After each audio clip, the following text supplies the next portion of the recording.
Hello and welcome back. I am Chris with Marksman Shooting Sports in Westfield, Indiana, and you are watching Marksman TV. Today on the table for review and comparison, I have a Russian SVT40 and an American M1 Garand.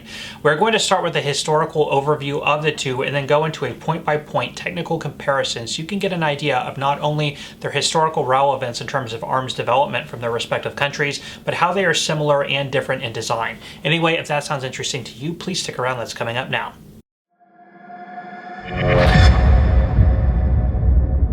Okay, let's go ahead and start this off by taking a look at the historical context of these two rifles.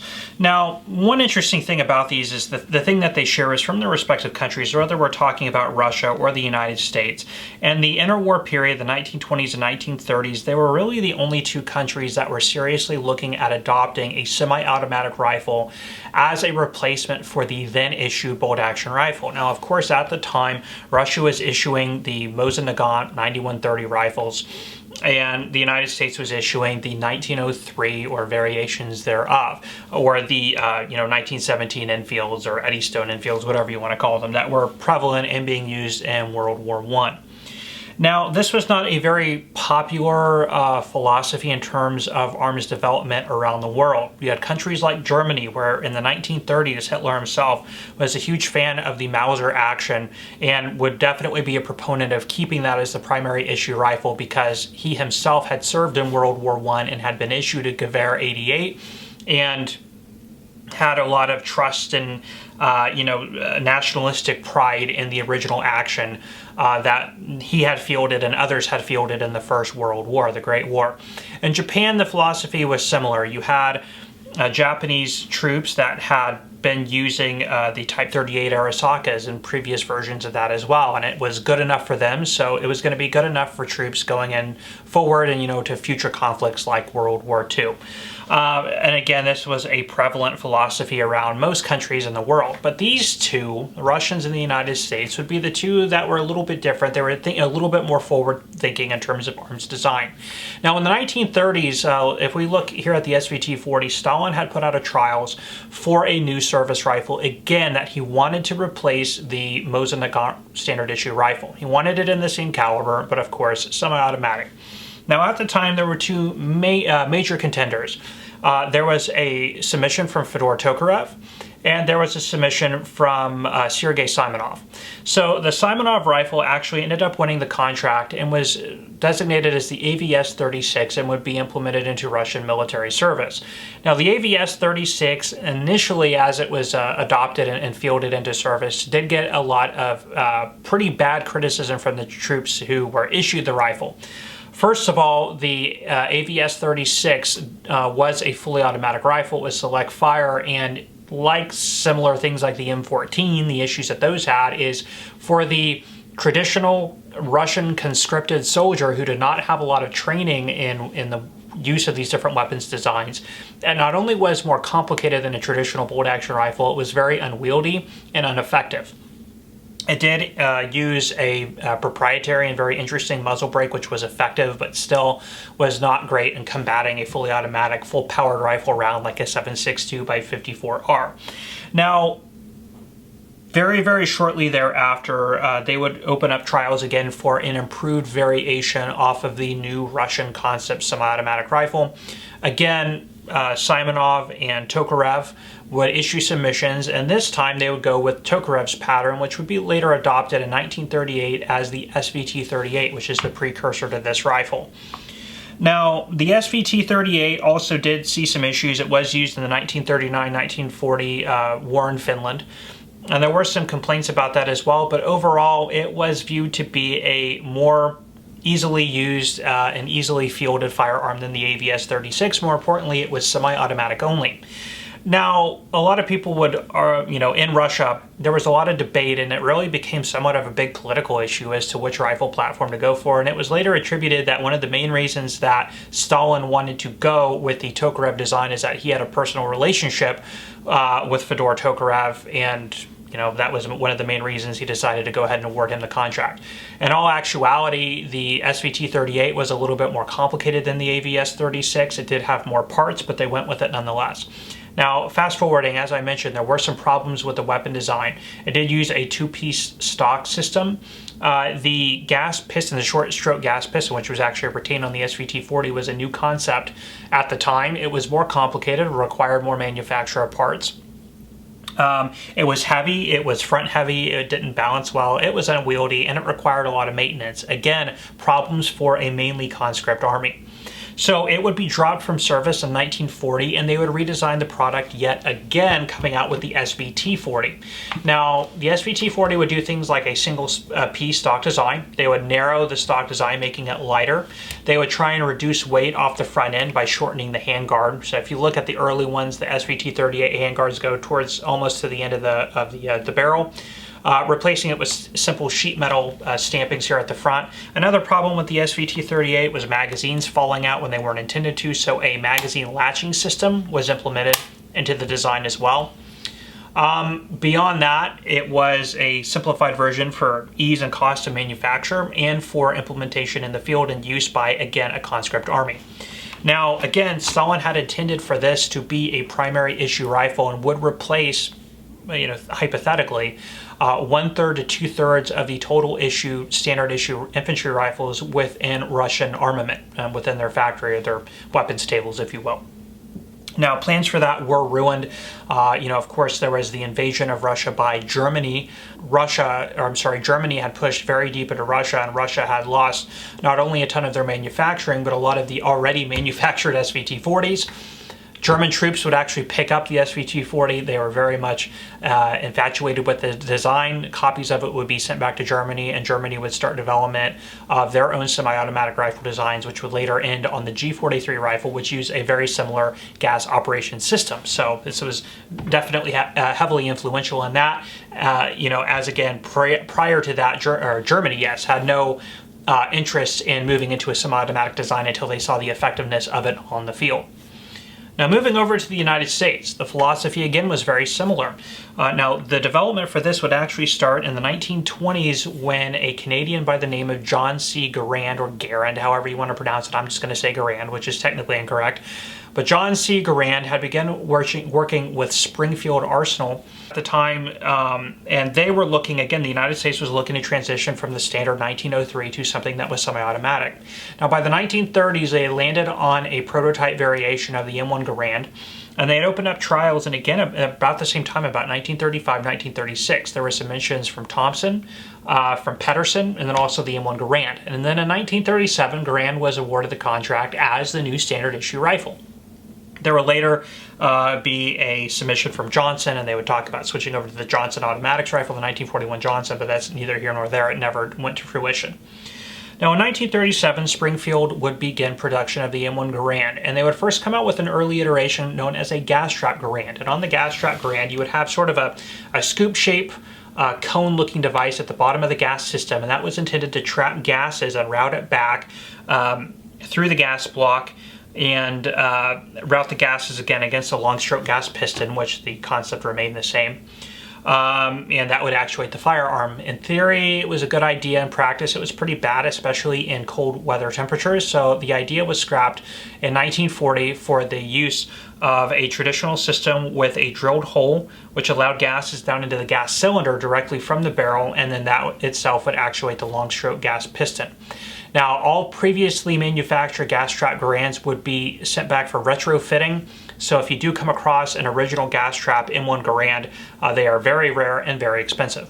Now, beginning in 1940, Winchester would take up a contract for production, and Springfield and Winchester would maintain production of the M1 Garand through the entirety of World War II until 1945. Now, in 1945, Winchester would cease production of the M1 Garand. And then, of course, in the early 50s, 50, 51, 52, 53, we have the Korean War, where the M1 Garand is issued again. Towards the end of that, we have International Harvester and Harrington and Richardson take up production on the M1. And then they would continue manufacture until about 1957, when manufacture of the M1 Garand would cease entirely. Now, M1 Garands would stay in military service and arsenals and maintain use throughout Vietnam in limited circumstances and even beyond for parade and ceremonial purposes. But for all intents and purposes, by about the end of the 1950s, the M1 Garand had seen the end of its service life. The SVT40, on the other hand, would stay in service again until about 1945. It actually did continue to stay in arsenals and has been used even to today throughout the world as a surplus combat rifle. But in Russia, it was very quickly replaced as development on the 7.62x39 intermediate round was actually in full-scale development in the 1944. And by the end of World War II, they were already coming out with prototype and production variants of the SKS, which then later turned into the AK-47 in 1947. So, of course, by then, the whole concept of a full-scale battle rifle had worn out its welcome, and they had moved into intermediate cartridge assault rifles, similar to like what Germany was experimenting with on the STG-44. So that is basically the abridged history of both of these. Let's go ahead and look at the point-by-point comparison and then move on from there. Okay, let's go ahead and start off by taking a look at the muzzle end of both rifles, starting up here with the SVT40. So during production, the SVT40 went through one technical change on the muzzle brake device as the war progressed. This is known as the early style, which you have a series of 6 vents on the 3 and the 9 o'clock position. Now later variations would go to 4 vents, 4 large vents on each side, or I'm sorry, 2 on each side, giving it a total of 4. And that was to basically create ease of production, a little bit less time and material in manufacturing those, getting them out the door on the rifle. Now here on the front sight base, you will see that it is dovetailed in, so you can make gross windage adjustments right here by shifting the front sight post or base to the left or to the right. It is also hooded and does have a provision here at the top, so you could stick in a tool and raise or lower by way of threading the front sight base. So this is actually a very similar technique that would be later used on the AK-47 platform. Right here is a captive spring-loaded button that holds your cleaning rod captive. This is a very traditional European style of mounting a cleaning rod. Most American firearms would go to placing them inside a trapdoor inside the buttstock, which we'll look at here in a minute with the M1 Garand. Now right here you're going to see this little nut. That is actually a gas adjustment regulator. You use a gas adjustment tool to turn that either way to open up and close your gas setting. Now as far as semi-automatic rifles would go, this was a pretty new concept and had not been seen on many firearms at the time.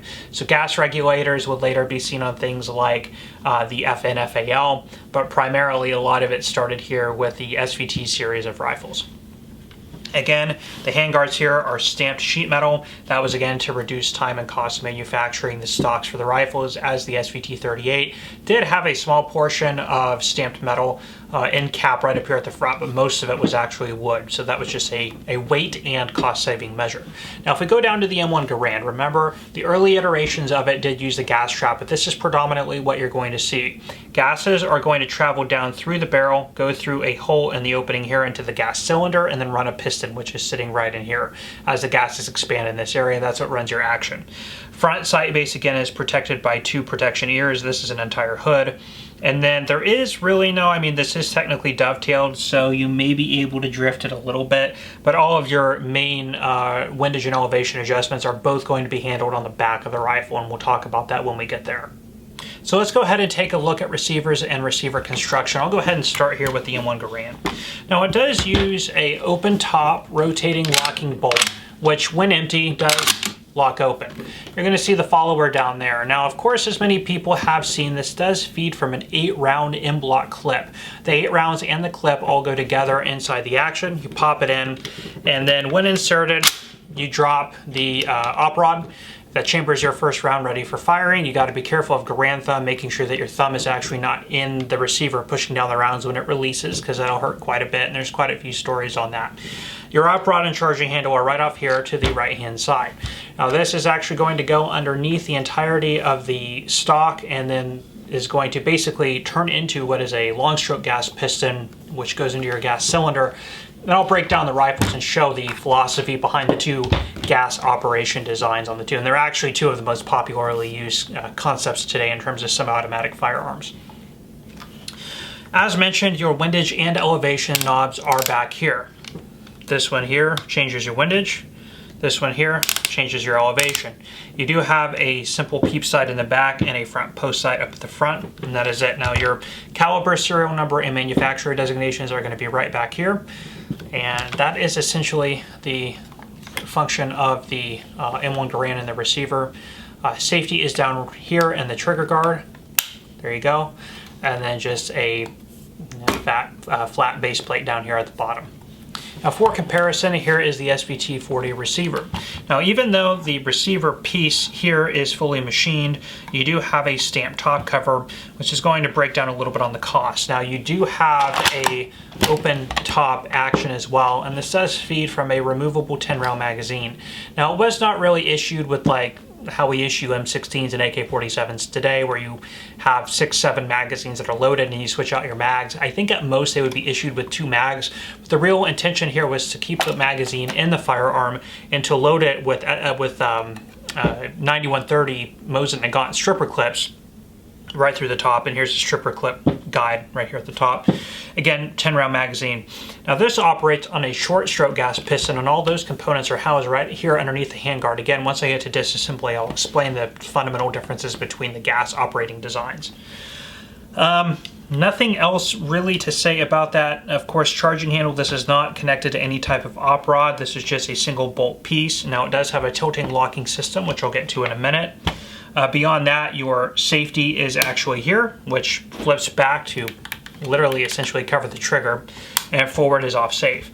Now, because later they did develop the AVT40, which was a fully automatic or select fire option, you will typically find you see a cutout here for the safety lever here. You would typically find one on the other side as it continues to go over to switch your fire mode. If you see a cutout notch on both sides, you know that that's actually a AVT40 stock and not an SVT40 stock, so one little difference there too. Now they did have 2 different types of stocks that they issued, one of a thinner profile, one of a thicker profile. This is thinner. The thicker profile and the AVT40 stocks are a little bit more ideal for people who want to get them as a shooter because they are more robust and reliable than the thinner profile SVT or early SVT40 stocks. Again, this is a 1941 Tula, so it is a somewhat of a earlier rifle, and it's going to be correct to see the earlier features on it. These were also made by Ivzhevsk and Podolsk. Okay, let's go ahead and take a look at disassembly of the 2 rifles so you can see how they break down, and then I want to show you the difference in their gas operating system. So, the M1 Garand, we're going to start, make sure that we are empty, and we are. You're going to start by hinging open the trigger guard mechanism, and that'll swing wide open and allow you to extract your fire control group right here. From that, you can just slide out the stock, and there is your lower assembly. Now from there, we can take out the, there we go, main spring.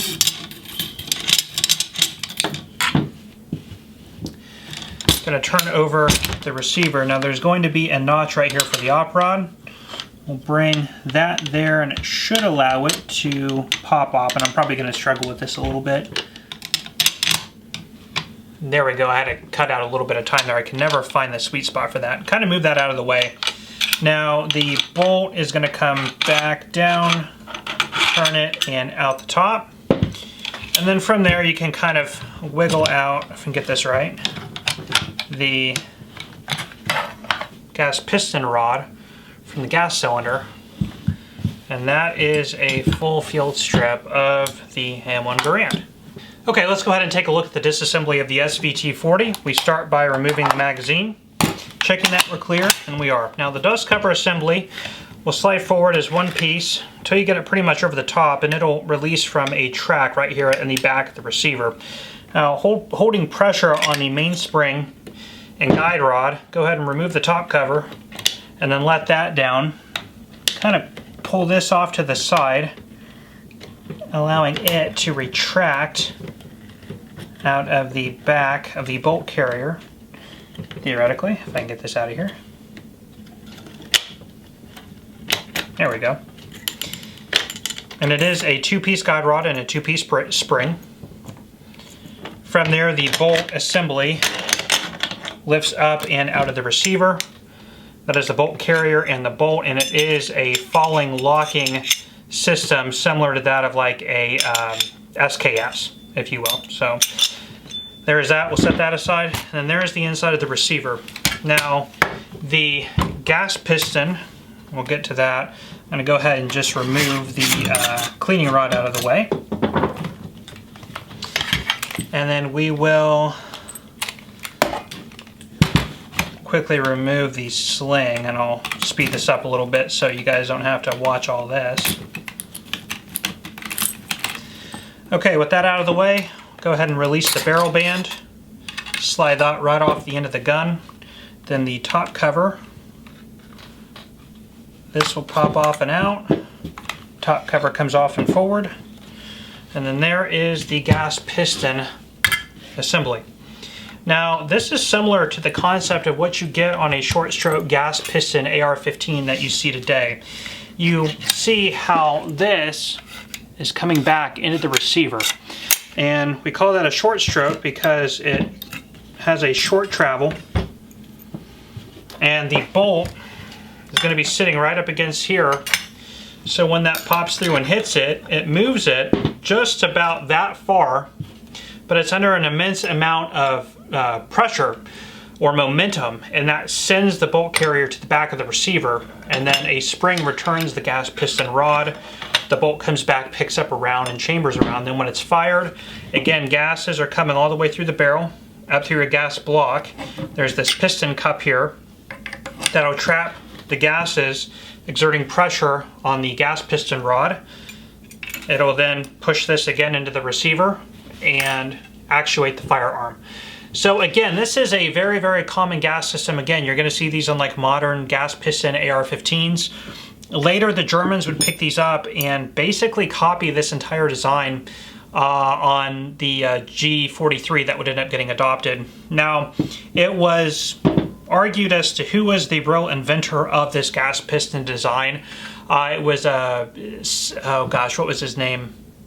Dudon Saev or something along those lines, who would later be the inventor of things like the FN49 and the FNFAL, which operated under a similar principle. So it was kind of a, people aren't really clear on who is the first real inventor of this system, but again, the Germans have used it and other arms designers have used it pretty, tirelessly throughout the production of small arms. Okay, now conversely, we look at the long stroke gas piston design, which is also used on a lot of modern semi and fully automatic firearm design concepts.